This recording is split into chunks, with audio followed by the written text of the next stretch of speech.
بسم اللہ الرحمن الرحیم. عن عبد الله الصنابحي قال قال رسول الله صلی اللہ علیہ وسلم ان الشمس تطلع ومعها قرن الشیطان فإذا ارتفعت فارقها ثم اذا استوت قارنها. حضرت عبداللہ صنابحی سے روایت ہے، انہوں نے کہا کہ رسول اللہ صلی اللہ تعالی علیہ وسلم نے فرمایا کہ سورج طلوع کرتا ہے اس حال میں کہ اس کے ساتھ شیطان کی سنگ ہوتی ہے، یعنی اس وقت شیطان کا دخل ہوتا ہے، اور اس وجہ سے کہ کفار مشرکین اس زمانے میں اس وقت اپنے باطل معبودوں کی پرستش اور پوجا کرتے ہیں، تو اس لیے ان اوقات میں نماز پڑھنے کو منع کیا گیا ہے. جس وقت سورج طلوع کر رہا ہے، جس وقت سورج غروب ہو رہا ہے، اور بالکل ٹھیک دوپہر کے وقت جب سورج بالکل ٹھیک دوپہر میں پہنچ جائے، تو ان تین اوقات میں فرمائے کہ بے شک سورج طلوع کرتا ہے اس حال میں کہ اس کے ساتھ شیطان کی سنگ ہوتی ہے. فَإِذَا ارْتَفَعَتْ فَارَقَهَا، جب سورج اوپر بلند ہو جاتا ہے تو شیطان اس سے جدا ہو جاتا ہے. ثُمَّ إِذَا اسْتَوَتْ قَارَنَهَا، پھر جب سیدھا یعنی ٹھیک دوپہر میں پہنچتا ہے سورج تو اس کے ساتھ پھر شیطان آ جاتا ہے. فَإِذَا زَالَتْ، اور جب سورج ڈھل جاتا ہے تو پھر اس سے جدا ہو جاتا ہے. تو اس لیے سورج بالکل ٹھیک دوپہر کا وقت ہو تو نماز مکروہ ہے، اور جب سورج ڈھل جائے تو پھر نماز پڑھو، مکروہ ختم ہو گیا کہ شیطان وہاں سے زائل ہو جاتا ہے. فَإِذَا دَنَتْ لِلْغُرُوبِ قَارَنَهَا، اور جب غروب ہونے کے قریب ہوتا ہے سورج تو پھر شیطان آ کے مل جاتا ہے. فَإِذَا غَرَبَتْ فَارَقَهَا، اور جب سورج غروب ہو جاتا ہے مکمل طور پر تو شیطان اس سے جدا ہو جاتا ہے. وَنَهَا رسول اللہ صلی اللہ علیہ وسلم عن الصلاة فی تلک الساعات، رسول اللہ صلی اللہ تعالی علیہ وسلم نے ان اوقات میں نماز پڑھنے سے منع فرمایا ہے. لہذا غروب کے وقت اور طلوع کے وقت اور ٹھیک دوپہر کے وقت نماز پڑھنا ناجائز اور مکروہ ہے. رواہ مالک و احمد و نسائی، اس حدیث کو امام مالک نے، امام احمد اور امام نسائی نے روایت کی. امام مالک جو ہے حضرت انس جو صحابی رسول ہیں ان کے بیٹے ہیں حضرت امام مالک، اور جو چار ائمہ ہیں جن کی اقتدا کی جاتی ہے، امام احمد، ابو حنیفہ اور امام مالک، تو امام مالک بھی انہی میں سے ہے. اور بہت زیادہ عاشق رسول تھے حضرت امام مالک. ان کا مزار شریف وہیں جنت البقیع میں ہی ہے، مدینہ منورہ میں. اور زندگی میں صرف ایک حج کیا جو حج فرض تھا، اس کے بعد مدینہ شریف سے کہیں باہر تشریف نہیں لے گئے. صرف کیوں؟ وہ چاہتے کہ ہماری موت مدینہ شریف میں ہو، مدینہ کی مٹی ہمیں ملے، اس لیے باہر کا سفر کرتے نہیں تھے. کہ باہر سفر کرنے کر کے جائیں تو وہاں کہیں اگر موت ہو جائے تو اس زمانے میں طریقہ یہ تھا کہ جنازے کو لایا نہیں جاتا تھا. آج تو کہیں بھی انتقال ہو گاڑی میں لے کے آدمی پہنچ جاتا ہے، اس زمانے میں جہاں انتقال ہوا وہیں دفن کر دیا جاتا تھا. تو اس لیے وہ سفر نہیں کرتے تھے ادھر ادھر کا. اور حج بیت اللہ کے لیے صرف ایک مرتبہ، چونکہ حج فرض ہے تو ایک مرتبہ جانا پڑا تو وہ گئے، پھر حج نفل کے لیے کبھی سفر نہیں کیا، صرف اسی لیے کہ مدینہ نہ چھوٹنے پائے.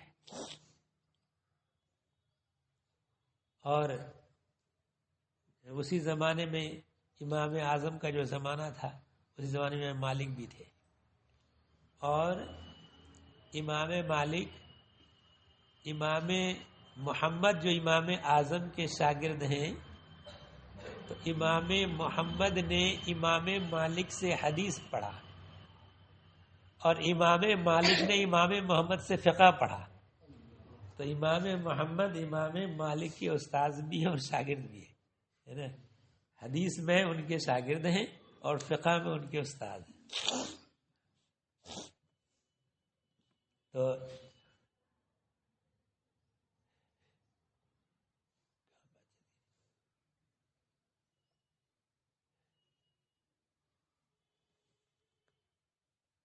ہاں، تو اس حدیث کو امام مالک نے، احمد نے اور نسائی نے روایت کیا۔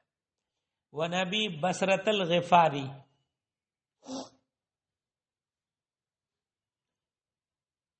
قال صلی بنا رسول اللہ صلی اللہ علیہ وسلم بالمخمس صلاۃ العصر۔ حضرت ابو بصرہ غفاری سے روایت، انہوں نے کہا کہ رسول اللہ صلی اللہ تعالی علیہ وسلم نے ہم کو نماز پڑھائی مخمس میں، عصر کی نماز۔ مخمس جو ہے یہ ایک جگہ کا نام ہے۔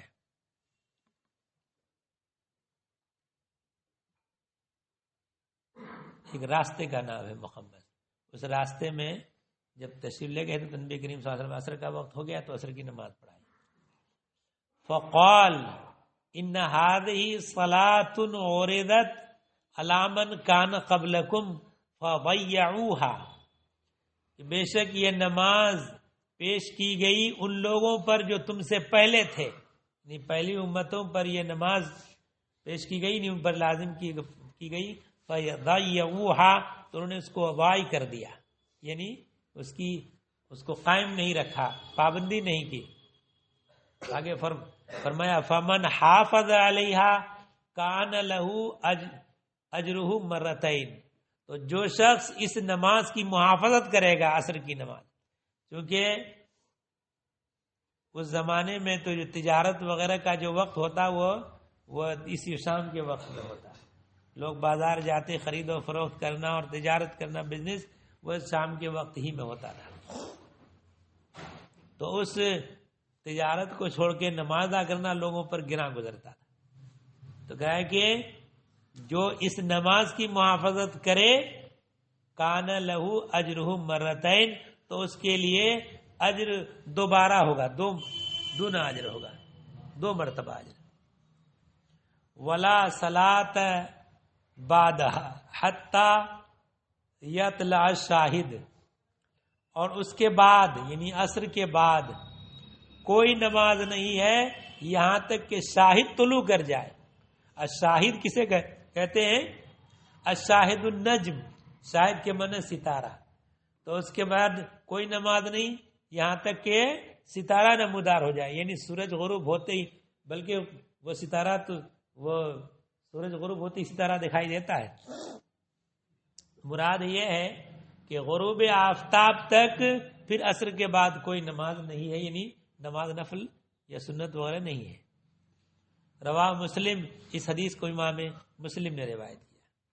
البتہ عصر کی نماز فرض پڑھنے کے بعد جو اگر قضا نماز رہ گئی ہے تو وہ قضا نماز پڑھ سکتا ہے، اور اگر اس سے پہلے ظہر وغیرہ کی نماز اجتماعی طور پر قضا ہو جائے کسی خاص مہم کی وجہ سے، مثلا جنگ کا موقع ایسا ہوا کہ مہلت ہی نہیں مل پائی کہ نماز پڑھ سکیں، تو اجتماعی طور پر مسلمانوں کی نماز چھوٹ جائے،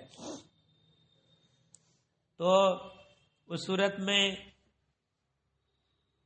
پہلے عصر وہ قضا نماز پڑھ لیں گے، اس کے بعد عصر کی نماز پڑھیں گے۔ اور اگر فردن کی ایک آدھ آدمی کی نماز اگر چھوٹ گئی ہے اور جماعت ہو رہی ہے، تو اگر صاحب ترتیب نہیں ہے تو اس صورت میں وہ جماعت میں شامل ہو جائے اور قضا بعد میں پڑھ لے، اور اگر صاحب ترتیب ہے تو پہلے قضا نماز پڑھے، اس کے بعد جماعت میں شامل ہونے کا موقع ملے تو عصر کی نماز جماعت کے ساتھ شامل ہو کر پڑھ لے، ورنہ جماعت کے بعد پڑھ لے۔ مگر صاحب ترتیب جس کی بالغ ہونے کے وقت سے لے کے اب تک نماز کوئی چھوٹی ہی نہیں ہے یا چھوٹی تھی تو پڑھ لی ہے، اور 5 سے کم نماز اب اگر قضا ہو جائے تو وہ صاحب ترتیب ہے، پہلے ان قضا نمازوں کو پڑھنا پڑے گا، اس کے بعد ادا پڑھ سکتے ہیں۔ ادا پڑھیں گے، قضا چھوڑ کے تو نہیں ہوگی نماز درست۔ تو غرض یہ ہے کہ عصر کی نماز کے بعد قضا نماز پڑھی جا سکتی ہے، مگر آدمی مسجد میں ادا نہ کرے، اپنے گھر میں ادا کرے الگ جگہ، اس لیے کہ یہاں لوگوں پر جب نماز پڑھیں گے عصر کے بعد کوئی نفل ہے نہیں تو لوگ جان جائیں گے کہ یہ قضا نماز پڑھ رہے ہیں، تو جو نماز قضا نماز پڑھنے کا مطلب وہ ہوگا جو نماز چھوڑی ہے، تو نماز چھوڑنے کا لوگوں پر اظہار کرنا بھی گناہ ہے، اس لیے گناہ کا اظہار لوگوں پر گناہ ہے، اس لیے عصر کے بعد عوامی جگہ میں یا مسجد میں قضا نماز نہ پڑھ کر اپنے گھر میں پڑھیں۔ رواہ مسلم، اس حدیث کو امام مسلم نے روایت کیا۔ وعن معاویہ قال انکم لا تصلون صلاة لقد صحبنا رسول اللہ صلی اللہ علیہ وسلم فما رأیناہ یصلیہما۔ حضرت معاویہ سے روایت ہے، انہوں نے کہا کہ تم لوگ یہ نماز پڑھتے ہو، یعنی عصر کے بعد کچھ لوگوں کو 2 رکعت نماز پڑھتے ہوئے دیکھا، تو انہوں نے کہا کہ تم نماز پڑھتے ہو، حالانکہ رسول اللہ صلی اللہ تعالیٰ علیہ وسلم کی مصاحبت میں صحبت میں ہم رہے تو ہم نے ان کو یہ 2 رکعتیں پڑھتے ہوئے نہیں دیکھا۔ وَلَقَدْ نَهَا عَنْهُمَا، رسول اللہ صلی اللہ علیہ وسلم نے ان 2 رکعتوں سے منع فرمایا، یعنی رکعتین بعد العصر، عصر کے بعد 2 رکعتیں پڑھنے سے منع فرمایا۔ رواہ البخاری، اس حدیث کو امام بخاری نے روایت کی۔ وعن ابی ذر قال وقد صعد على درجۃ الکعبۃ، حضرت ابو ذر رضی اللہ تعالی عنہ سے روایت ہے، انہوں نے کہا کہ اس حال میں کہا کہ وہ کعبہ شریف کے درجے پر، یعنی سیڑھی پر وہ چڑھے ہوئے تھے، یعنی کعبہ شریف کا جو دروازہ ہے وہ شرقی دیوار میں زمین سے اونچائی پر ہے، اور یہ اسی زمانے سے ایسا چل رہا ہے۔ وہاں جو ہے ایک لکڑی کی سیڑھی بنا کر رکھی جاتی تھی، اور جب خانہ کعبہ کے اندر جانا ہوتا تھا تو دروازے کے پاس سیڑھی لگا دی گئی ممبر کی طرح، اور پھر اٹھا اس سیڑھی کے ذریعے سے اندر چلے گئے دروازے، اور جب مسجد کا دروازہ خانہ کعبہ کا بند کر دیا جاتا تھا تو وہ سیڑھی اٹھا کر کے پیچھے وہ کنواں، پہلے اب تو کنواں کا اوپر سے فرش بنا کر کے پکا کر دیا، کنواں نیچے رہ گیا ہے، پہلے اوپر ہی کنواں تھا، تو کنواں کے پاس لے کے وہ سیڑھی رکھ دی جاتی تھی تاکہ طواف کرنے میں لوگوں کو دقت نہ ہو۔ تو اسی سیڑھی کے بارے میں، سیڑھی لگی ہوئی تھی تو اسی سیڑھی پر چڑھ گئے وہ، اور انہوں نے وہاں سیڑھی پر چڑھا، تو اس چڑھ کر کے اس سیڑھی پر قدم رکھ کر کے انہوں نے کہا من عرفنی فقد عرفنی، جس نے مجھے پہچان لیا اس نے پہچان لیا، ومن لم یعرفنی، اور جس نے مجھے نہیں پہچانا تو اپنا تعارف کرانے کے، فانا جندب، میں جندب ہوں، ان کا نام جو ہے جندب تھا، ابو ذر تو کنیت تھی۔ تو انہوں نے کیا کہا، سمعت رسول اللہ صلی اللہ علیہ وسلم یقول، میں نے رسول اللہ صلی اللہ تعالی علیہ وسلم کو فرماتے ہوئے سنا، کیا فرماتے سنا، لا صلاۃ بعد الصبح حتی تطلع الشمس، فجر کی نماز کے بعد کوئی نماز نہیں ہے یہاں تک کہ سورج طلوع کر جائے۔ تو فجر کی نماز کا جب وقت ہو جائے تو صرف 2 رکعت سنت اور 2 رکعت فرض پڑھنا ہے، اور اس کے علاوہ اور دوسری نماز نہیں ہے، نفل نماز پورے فجر کے وقت ہی میں نہیں پڑھا۔ فجر کی نماز کے بعد کی بات کا مسئلہ نہیں ہے، وقت شروع ہونے سے لے کے وقت ختم ہونے تک اس پورے وقت میں 2 رکعت سنت پڑھنا ہے، 2 رکعت فرض پڑھنا ہے، اور باقی کوئی نفل نماز اس وقت نہیں ہے۔ ہاں، قضا نماز کا وہی حکم ہے کہ قضا نماز پڑھ سکتا ہے تو اپنے گھر میں پڑھے، مسجد میں آ کر کے فرض سے پہلے بھی نہیں پڑھے گا، فرض سے پہلے پڑھے گا ایک نماز کے بعد دوسری نماز شروع کرے گا تو اپنے گناہ کا اظہار کرنا ہے کہ ہم قضا پڑھ رہے ہیں، کیونکہ نفل تو یہاں درست ہے ہی نہیں۔ تو کب تک؟ حتی تطلع الشمس، جب تک کہ سورج طلوع نہ کر جائے. ولا بعد العصر، اور نہیں عصر کے بعد، حتی تغرب الشمس، یہاں تک کہ سورج غروب کر جائے. الا بمکہ، الا بمکہ، الا بمکہ، مگر یہ ہے کہ میں مکہ میں دیکھ رہا ہوں وہ کہ نماز. تو نبی کریم صلی اللہ علیہ وسلم کی جو حدیث ہے انہوں نے پڑھ کے سنا دی. باب الجماعت و فضلها، جماعت کے بارے میں یہ باب ہے اور اس کی فضیلت کے بارے میں، جماعت کے ساتھ نماز پڑھنا. وعن ابن عمر قال قال رسول اللہ صلی اللہ علیہ وسلم صلاة الجماعت تفضل صلاة الفض ب27 درجۃ. حضرت ابن عمر رضی اللہ تعالی عنہما سے روایت انہوں نے کہا کہ رسول اللہ صلی اللہ تعالی علیہ وسلم نے فرمایا کہ جماعت کی نماز، یعنی جماعت کے ساتھ نماز ادا کرنا، یہ تنہا نماز سے 27 درجہ زیادہ افضل ہے، 27 گنا زیادہ ہے. اللہ، بغیر جماعت کے نماز پڑھیں گے تو اس کے مقابلے میں جماعت کے ساتھ نماز 27 درجہ بلند ہے، افضل ہے. متفق علیہ، یہ حدیث متفق علیہ.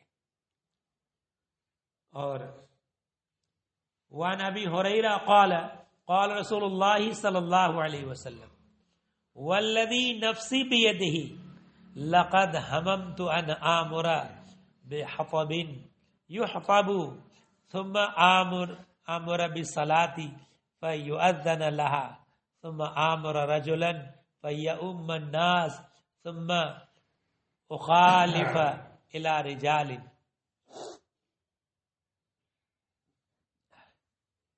حضرت ابو ہریرہ رضی اللہ تعالیٰ عنہ سے روایت انہوں نے کہا کہ رسول اللہ صلی اللہ تعالیٰ علیہ وسلم نے فرمایا والذی نفسی بیدہ، قسم ہے اس ذات کی جس کے دست قدرت میں میری جان ہے. رسول اللہ صلی اللہ علیہ وسلم قسم کھا کر بتا رہے، لقد ہممت، میں نے قصد کیا کہ میں ان آمر بحطب، لکڑی اکٹھا کرنے کا حکم دے، لکڑیاں اکٹھا کرنے کا حکم دے. فیحطب، لکڑیاں اکٹھا کی جائیں، پھر اس کے بعد لکڑیاں اکٹھا ہو جائیں. ثم آمر بالصلاة، پھر نماز کا حکم دے، یعنی ان کے دل میں یہ بات آئی، ان کا قصد کیا کہ نماز کو، اس کے بعد نماز کا حکم دے. فیؤذن لها، پھر نماز کے لیے اذان کہی جائے. ثم آمر رجلا فیؤم الناس، اور پھر میں حکم دوں کسی آدمی کو نماز پڑھانے کا کہ لوگوں کو نماز پڑھائیں، یعنی اپنے لیے نہیں کہے کہ میں نماز پڑھاؤں، بلکہ کسی کو حکم دے دوں کہ نماز پڑھائیں. ثم اخالف الى رجال، پھر اس نماز میں شریک نہ ہو کر کے میں لوگوں کے پاس جاؤں. اور ایک دوسری روایت میں یوں ہے، وفی روایت لا یشہدون الصلاۃ فاحرق علیہم بیوتہم، اور جو لوگ، یعنی جماعت کا حکم دے دیں نماز میں شامل ہو جائیں لوگ، اور جو لوگ جماعت میں حاضر نہیں ہیں، جو مرد، تو کہا کہ لا یشہدون الصلاۃ، جو نماز میں حاضر نہیں ہے، فاحرق علیہم بیوتہم، تو ان کے گھروں کو ان پر جلا دیں، آگ لگا دیں. یعنی جماعت میں حاضر نہ ہونے کو نبی کریم صلی اللہ علیہ وسلم اتنا زیادہ ناپسند فرماتے تھے، اتنا ناپسند فرماتے کہ یہ دل میں آیا کہ ایسا کر دو. والذی نفسی بیدہ، قسم ہے اس ذات کی جس کے دست قدرت میں میری جان ہے. لو یعلم احدکم انہ یجد عرقا سمینا، عرقا سمینا،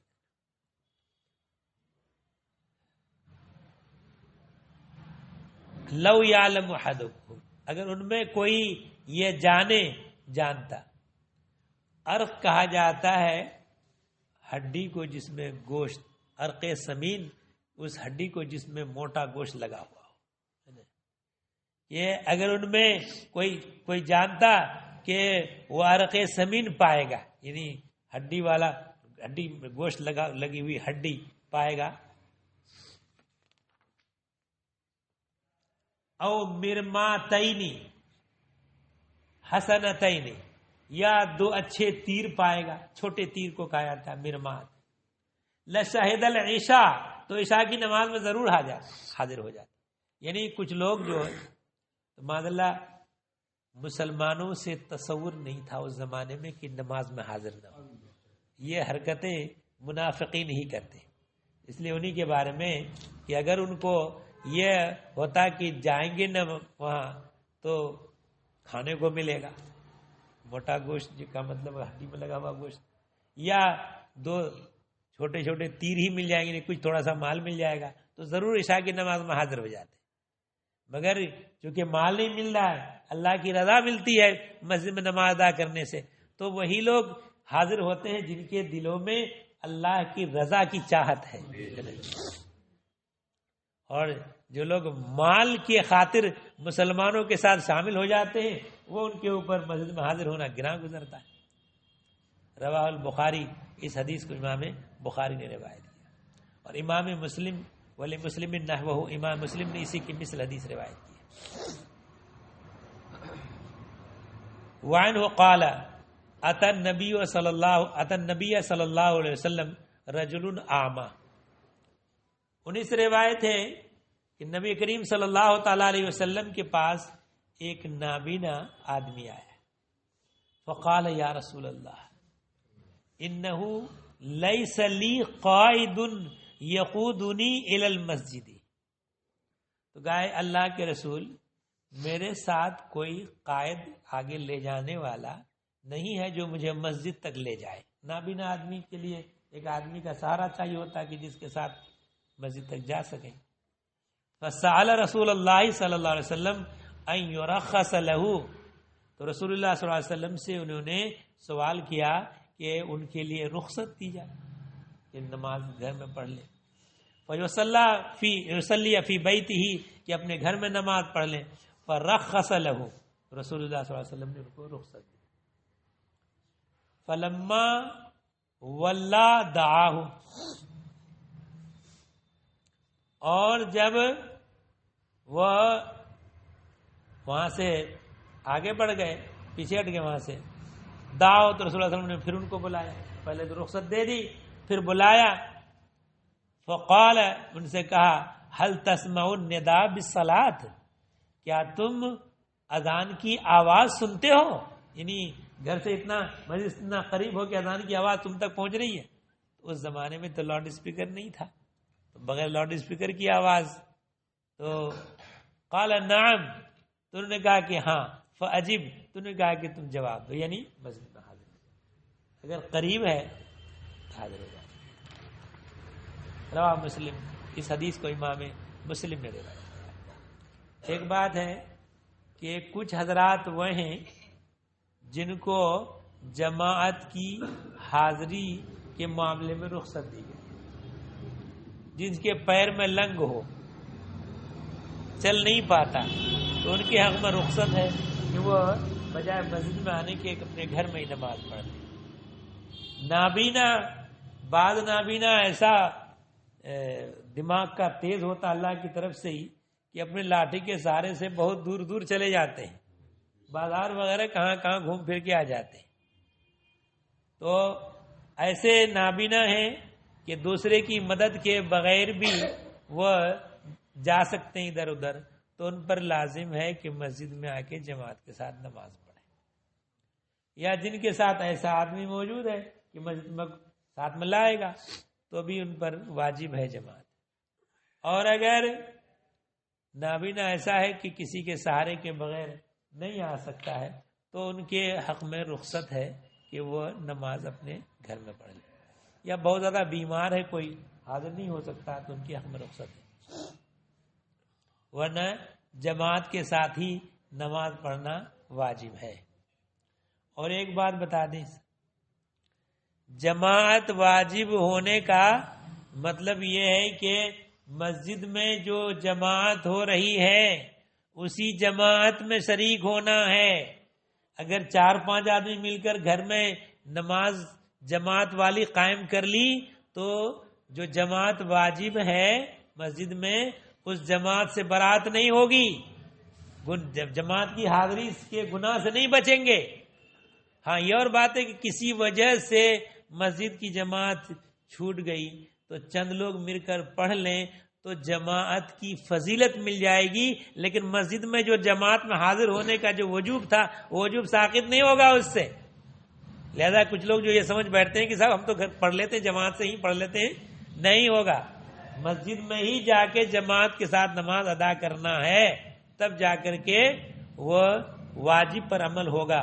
اپنے گھر میں 3-4 لوگ مل کے یا 2-3 لوگ مل کے نماز پڑھنے سے واجب ادا نہیں ہوگا۔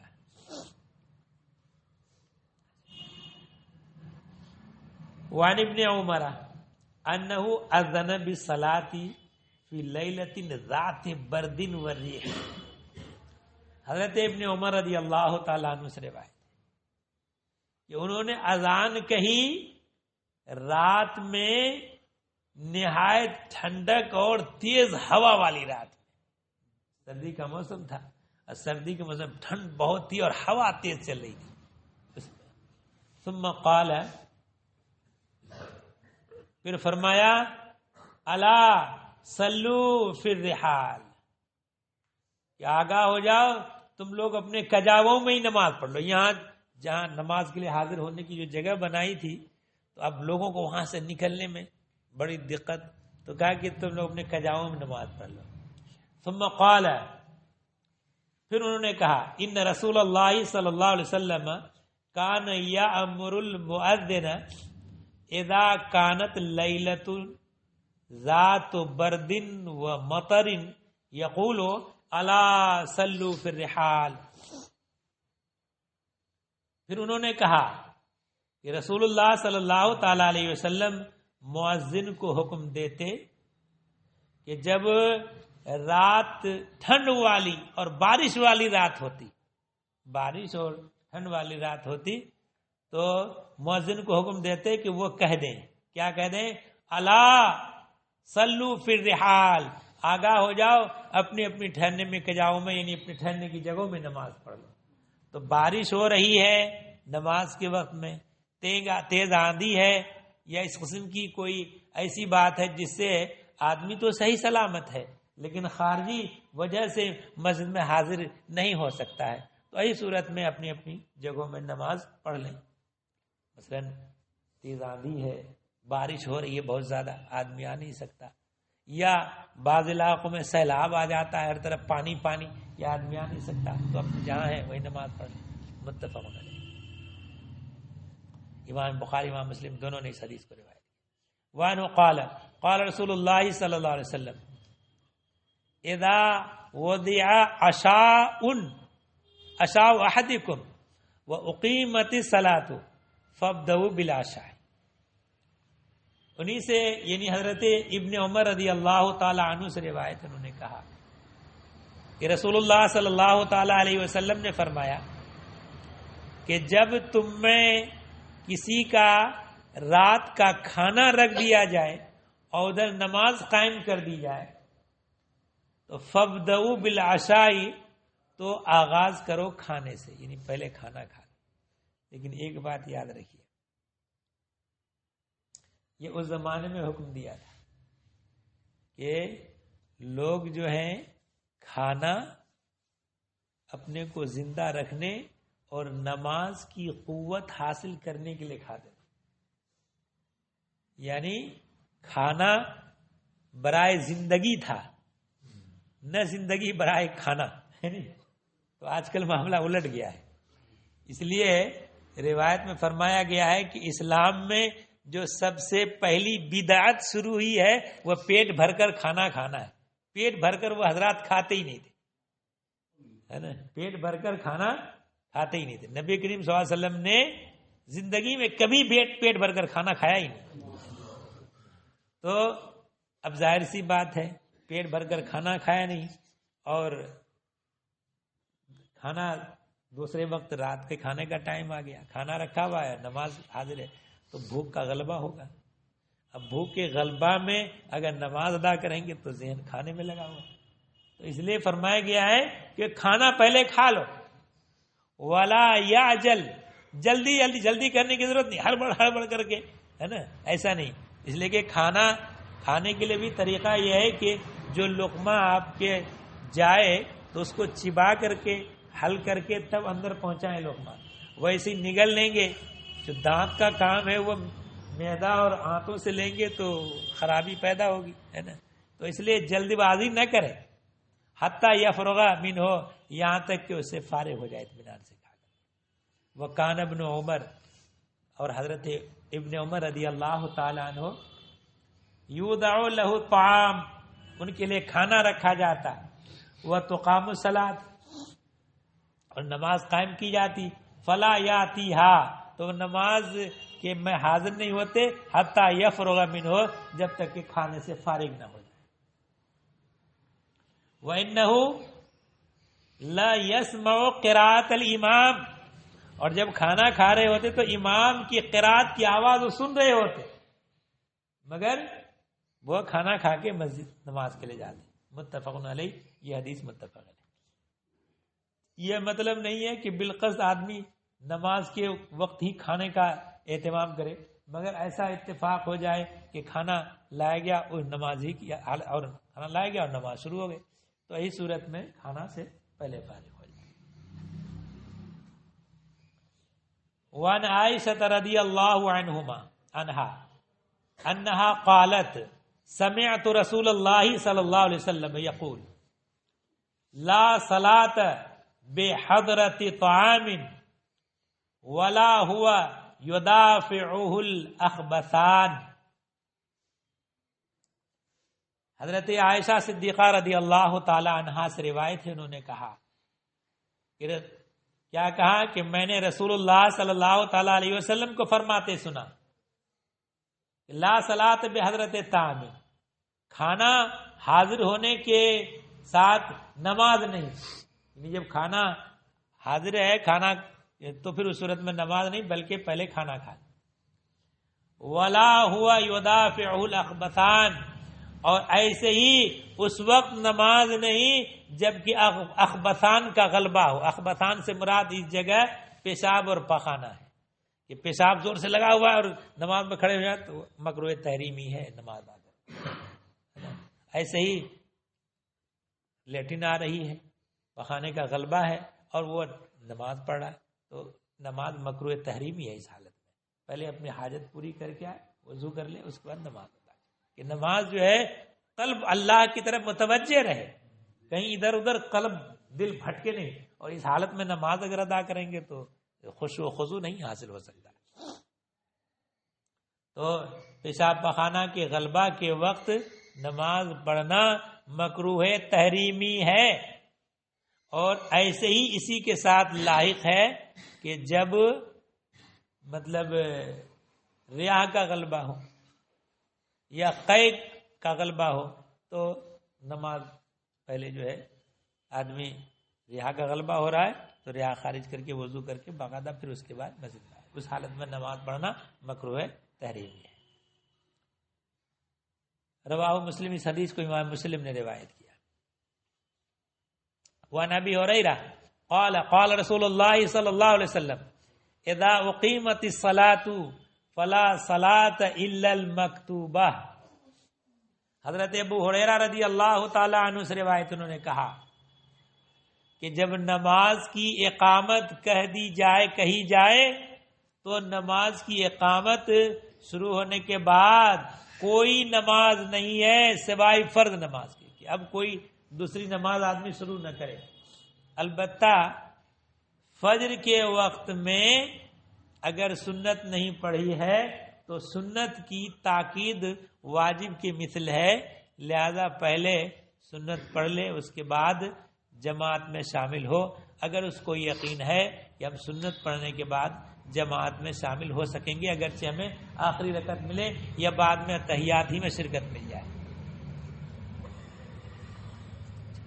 رواہ مسلم، اس حدیث کو امام مسلم نے روایت کیا. وعن ابن عمر قال قال النبی صلی اللہ علیہ وسلم اذا استاذنت امرأة احدکم الى المسجد فلا یمنعها. حضرت ابن عمر رضی اللہ تعالی عنہ سے روایت ہے، انہوں نے کہا کہ نبی صلی اللہ تعالی علیہ وسلم نے فرمایا کہ جب تم میں سے کسی کی بیوی مسجد میں جانے کی اجازت چاہے نماز ادا کرنے کے لیے، فلا یمنعها، تو چاہیے کہ اسے نہ روکے. اصل میں ابتدائی نبی کریم صلی اللہ تعالی علیہ وسلم کے عہد مبارک میں حکم تھا کہ عورتیں بھی نماز ادا کریں، مسجد میں جا کر جماعت کے ساتھ نماز ادا کریں، اور عورتوں کی صفیں پیچھے لگی. میں نے کئی مرتبہ اس پر روشنی ڈالی ہے کہ عورتوں کی صف پیچھے لگتی تھی. اس میں دو حکمتیں ہوتی تھیں، کئی حکمتیں ہوتی تھیں کہ مرد پہلے مسجد میں حاضر ہو جائیں گے، عورتیں پیچھے بعد میں جائیں گی، اور جب نماز سے فارغ ہوں تو عورتیں دروازے پہلے نکل آئیں، مرد بعد میں نکلیں، کہ اس حالت میں بھی عورتوں کے ساتھ مردوں کا خلط نہ ہو، اختلاط نہ ہو. اور نماز پڑھنے کے آداب بھی یہ بتائے گئے تھے کہ جب امام اللہ اکبر کہے رکوع میں جانے کے لیے تو عورتیں پہلے رکوع میں چلی جائیں، مرد جب عورتیں رکوع میں جائیں اس کے بعد مرد جائیں رکوع میں، اور رکوع سے جب سر اٹھانا ہو تو پہلے مرد سر اٹھا لیں، اس کے بعد عورتیں سر اٹھائیں. وہی حال سجدے کا ہے کہ سجدے میں جائیں تو پہلے عورتیں سجدے میں جائیں اس کے بعد مرد سجدے میں جائیں. پھر جب سر اٹھائیں تو مرد پہلے سجدے سے سر اٹھا لے، عورتیں بعد میں. اس کی علت یہ حکمت یہ بتائی گئی ہے کہ چونکہ اس زمانے میں آج کی طرح بہت سب لوگ ان کے پاجامہ اور کرتا پہننے کا رواج ہے. بہت سے حضرات تہبند اور چادر میں ہی نماز ادا کرتے تھے، کرتا نہیں سلا جاتا تھا، ہے نا. اور مالی اعتبار سے بہت تنگی کا زمانہ گزرتا تھا، ہے نا. چادر ہے تو ایسا بھی ہوتا تھا ایک ہی چادر سے گھر کے کئی لوگ نماز پڑھ لیا کرتے، ایسا بھی ہوتا تھا. اپنی کپڑے کی بڑی قلت تھی، تو اس میں تہبند باندھ کے نماز پڑھ رہے ہیں چادر اوڑھ کر کے، تو اگر مرد رکوع میں جائیں پہلے تو ہو سکتا ہے کہ بعض ایسی جگہ جس کا چھپانا فرض ہے عورتوں کی اس پر نگاہ پڑے، تو احتیاط یہ بتائی گئی کہ عورتیں پہلے رکوع میں چلی جائیں، مرد بعد میں جائیں. تو اتنی احتیاط کے باوجود، اور نکلنے میں عورتیں پہلے نکل جائیں، تو اتنی احتیاط کے باوجود بعد میں صحابہ کرام نے دیکھا کہ کچھ لوگوں میں فساد آ گیا، تو عورتوں کی حاضری کو روک دیا مسجد میں کہ عورتیں مسجد میں حاضر نہ ہوں اور گھر میں ہی نماز ادا کریں. تو کچھ خواتین نے حضرت صدیقہ رضی اللہ تعالی عنہا سے شکایت کی کہ وہ خود عورت ہیں تو ہم لوگوں کی حمایت کریں گی وہ. تو انہوں نے ان سے جا کے بیان کیا کہ ایسے اسی لوگوں کو روکا جا رہا ہے مسجد میں جانے سے. تو حضرت صدیقہ نے کہا کہ جو دور آ گیا ہے یہ رسول اللہ صلی اللہ علیہ وسلم کے زمانے میں اگر یہ حالات پیدا ہو جاتے تو رسول اللہ صلی اللہ علیہ وسلم منع فرما دیتے، یعنی وہ حضرت عائشہ صدیقہ رضی اللہ تعالی عنہا بہت زبردست عالمہ تھیں، اور مدینہ اتنے صحابہ کرام میں جو مدینہ منورہ کے فقہائے کرام تھے جو قرآن کریم اور احادیث سے مسئلہ سمجھتے تھے، استخراج کرتے تھے. عربی جاننا اور بات ہے، وہ سب عرب کے لوگ تھے، قرآن کریم عربی میں ہے، حدیث عربی میں ہے، زبان ان کی عربی، مگر اس کے باوجود بھی قرآن کریم سے حکم کیسے نکلتا ہے سب لوگ اس پر واقف نہیں تھے. تو 7 حضرات تھے فقہا مدینہ منورہ کے، 7 حضرات، ان 7 میں حضرت عائشہ صدیقہ رضی اللہ تعالیٰ عنہ بھی شامل تھے. تو انہوں نے کہا کہ جو حالات شروع ہو گئے ہیں، اگر نبی کریم صلی اللہ علیہ وسلم کے زمانے میں اگر یہ حالات شروع ہو جاتے تو نبی کریم صلی اللہ علیہ وسلم بھی منع فرما دیتے. تو پھر اس کے بعد حضرت عبداللہ ابن عمر رضی اللہ تعالیٰ عنہ تو کنکریاں لے کے بیٹھ جاتے کہ جو آئے مسجد میں کنکری مار کر اس کو بھگاؤں، ہے نا. اور ایک خاتون کا نام ابھی مجھے یاد نہیں آ رہا ہے، تو حضرت فاروق اعظم نے ان کے سے نکاح کا پیغام بھیجا، تو انہوں نے کہا کہ نکاح مجھے منظور ہے اس شرط پر کہ مسجد نبوی میں نماز پڑھنے سے مجھے نہ روکا جائے. خود فاروق اعظم کا زمانہ، ان کی خلافت کا زمانہ.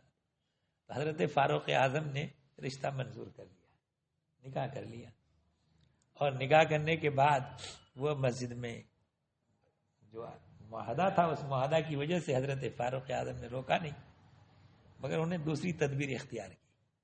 ایک دن جو ہے عشاء کی نماز پڑھ کر کے وہ جلدی نکل آئے پہلے ہی مسجد سے باہر، اور ان کے گھر کا جو راستہ تھا اس راستے میں کسی جگہ وہ چھپ کے دب کے بیٹھے رہے.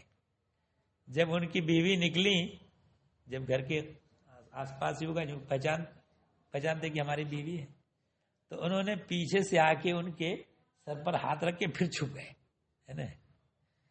تو ان کی بیوی نے کہا کہ استغفر اللہ، زمانے اچھا ان کو پتہ نہیں چلا کہ میرے شوہر حضرت عمر فاروق ہی ہے. تو وہ گھر کے اندر گئیں اور کہا کہ استغفر اللہ، لوگ اس زمانے کے لوگ اتنے فاسد ہو گئے. اس کے بعد بتایا جاتا روایت میں موجود ہے اور اعلیٰ حضرت نے بھی اس کو نقل فرمایا ہے، تو کہ جب ان کا گھر کے اندر داخل ہوئی تو گھر سے اس کے بعد سے کبھی نکلے ہی نہیں، آتا کہ انتقال ہونے پر جنازہ ہی باہر ان کا نکلا. تو معلوم ہوا کہ خلط کے مواضع میں عورتوں کا نماز کے لیے جانے کی رخصت نہیں ہے، تو پھر دیگر مواقع میں جانے کی رخصت کہاں سے ہوگی، ہے نا. اسی سے اعلیٰ حضرت نے استنباط کیا ہے کہ مزارات پر عورتوں کا جانا ناجائز ہے، اور پوری ضخیم کتاب تحریر فرمائی ہے جمل النور فی النہی النساء عن زیارت القبور کے نام سے، ہے نا. اور اس میں مزارات پر عورتوں کی حاضری کو ناجائز. بعض فقہا نے تو یہاں تک لکھا ہے کہ جب عورتیں مزار پر جانے کے ارادے سے اپنے گھر سے نکلتی ہیں تو شیاطین اسے اپنے گھیرے میں لے لیتے ہیں، اور جب اللہ اور اس کے فرشتے اس پر لعنت کرتے ہیں، اور جب مزار پر پہنچ جائے تو صاحب مزار بھی اس پر لعنت کرتا ہے. تو اس لیے عورتوں کو مزارات پر جانے کے لیے ممانعت فرما دی. جب آپ حضرات نے نماز میں عورتوں کے اختلاط کو منع کر دیا ہے، اور آج نہیں، صدیق اکبر اور فاروق اعظم کے زمانے سے ہی روک دیا گیا، نئی بات نہیں ہے. جو لوگ کہیں کہ صاحب آج کے مولوی نئی بات بتاتے ہیں، وہ مسجد سے روکا گیا ہے حضرت صدیق اکبر اور فاروق اعظم کے زمانے میں. جب اتنا مسئلہ معلوم ہو گیا تو اب آپ کو شادی بیاہ میں جو عورتوں کی اس دور میں جس انداز سے شرکت ہو رہی ہے اس کا حکم بتانے کی ضرورت نہیں، آپ خود سمجھ جائیں چکے ہوں گے کہ کیا کرنا چاہیے، ہے نا. تو اس لیے شادی بیاہ میں جس ڈھنگ سے شرکت ہو رہی ہے اس کی بات میں کہہ رہا ہوں، وہ اس کے ناجائز ہونے میں کوئی کلام نہیں. اس لیے آپ حضرات کو، تمام مسلمانوں کو چاہیے کہ اس کی طرف نظر کریں. آپ تو کنتم خیر امت اخرجت للناس تأمرون بالمعروف وتنہون عن المنکر، بہترین امت ہے نا، لوگوں کے لیے نکالے گئے ہو کہ تأمرون بالمعروف، لوگوں کو اچھی باتوں کا حکم دو، بری باتوں سے روکو. جب بری باتیں خود کرنے لگیں گے تو آپ کو دیکھ کر کے دوسرا کیسے درس حاصل کرے گا، عبرت کیسے حاصل کرے گا. ارے ایک دور تھا کہ آدمی ان کو دیکھ کر کے، آدمی مسلمان کو دیکھ کے مسلمان ہو جاتا ہے نا. حضرت امام محمد کو دیکھ کر کے کچھ لوگ مسلمان ہو جاتے ہیں. ایک نصرانی کے بارے میں ہے کہ امام محمد کی کتابوں کو دیکھ کر کے مسلمان کیا، اللہ اکبر، ان کی کتابوں کو دیکھ کر کے مسلمان ہو گیا. کہ جب چھوٹے محمد کا یہ حال ہے، اتنے بڑے عالم ہے تو بڑے محمد کا کیا حال ہوگا. تو یہ حال، تو اس لیے، اور شاید بہت کم لوگوں کو معلوم ہے جد الممتار میں اعلیٰ حضرت نے عورتوں کی شادی میں شرکت کو حرام لکھا ہے نا. تو اس لیے اور اسی انداز کی شرکت ہوگی جس کو اعلیٰ نے منع کیا. اور اس کو تو آپ بھی سمجھتے ہیں کہ اس کے منع ہونے میں کوئی, لہذا یہ تو خیر میں نہیں کہوں گا کہ اپنی عورتوں کو بالکل کمرے میں بند رکھیں, یہ آسانی اتنی آزادی کے زمانے میں, مگر اتنا اہتمام تو ہو سکتا ہے کہ شادی بیاہ جو کرتے ہیں اہتمام, تو پردے کا اہتمام رکھیں. کچھ حصہ عورتوں کے لیے مختص کر دیں, کچھ حصہ مردوں کے لیے رکھیں. مردوں والے حصے میں مرد جائیں, عورتوں والے حصے میں عورتیں جائیں. اور ساتھ ساتھ کہیں کہیں شاذ و نادر ہے یہ, کہیں کہیں بعض رات ایسا رکھتے ہیں انتظام کہ پردہ رکھتے ہیں. تو پردے کا اہتمام رکھیں, تو ساتھ ساتھ یہ بھی اہتمام رکھیں کہ عورتوں کے کھانا کھلانے کے لیے جو ہیں وہ عورتیں ہوں, مردوں کے کھانا کھلانے کے لیے. پھر اگر کھانا کھلانے کے لیے مرد اس میں گھس پڑے تو پھر تو مقصد حاصل نہیں ہوتا ہے. بہرحال یہ کوئی مشکل چیز نہیں ہے, اگر کرنا چاہیں گے تو سب ہو جائے گا. بس یہ ہے کہ مسئلے کی اہمیت دل میں رہنا چاہیے, سب انتظام اللہ تعالیٰ پورا کرا دیتا ہے.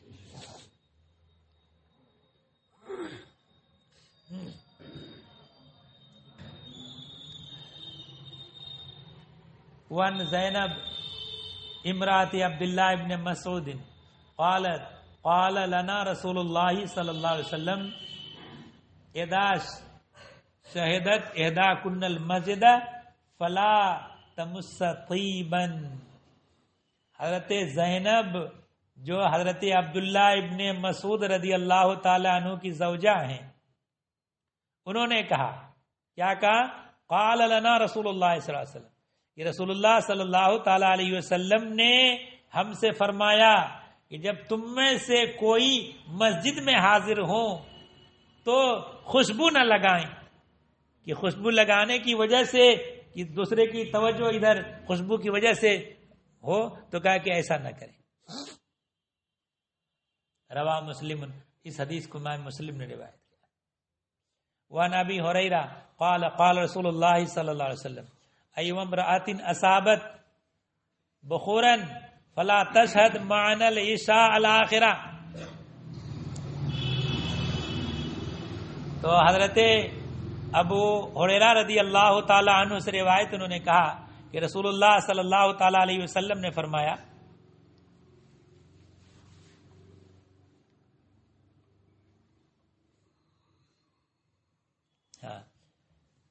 کہ ایوم امرأۃ اصابت بخورا, کہ تم میں سے جو شخص خوشبو لگا لے. بخور یہ فطور کے وزن پر, سحور کے وزن پر خوشبو کو کہا جاتا ہے, جس سے کہ خوشبو. تو جو تم میں سے جو شخص خوشبو لگا لے تو وہ ہمارے ساتھ عشاء آخرہ. عشاء آخرہ اس لیے کہ شام کی نماز جو ہے مغرب والی بھی عشاء بعض حضرات کہہ دیا کرتے تھے. عشاء آخرہ کے مطلب آخری والی عشاء, یعنی عشاء کی نماز. تو عشاء آخرہ میں ہمارے ساتھ مسجد میں حاضر نہ ہو. تو عورتوں کے حکم دیا گیا کہ اگر خوشبو لگا لیا کپڑے میں, بدن میں, تو نماز میں حاضر نہ ہو. رواہ مسلم, اس حدیث کو امام مسلم نے روایت کیا.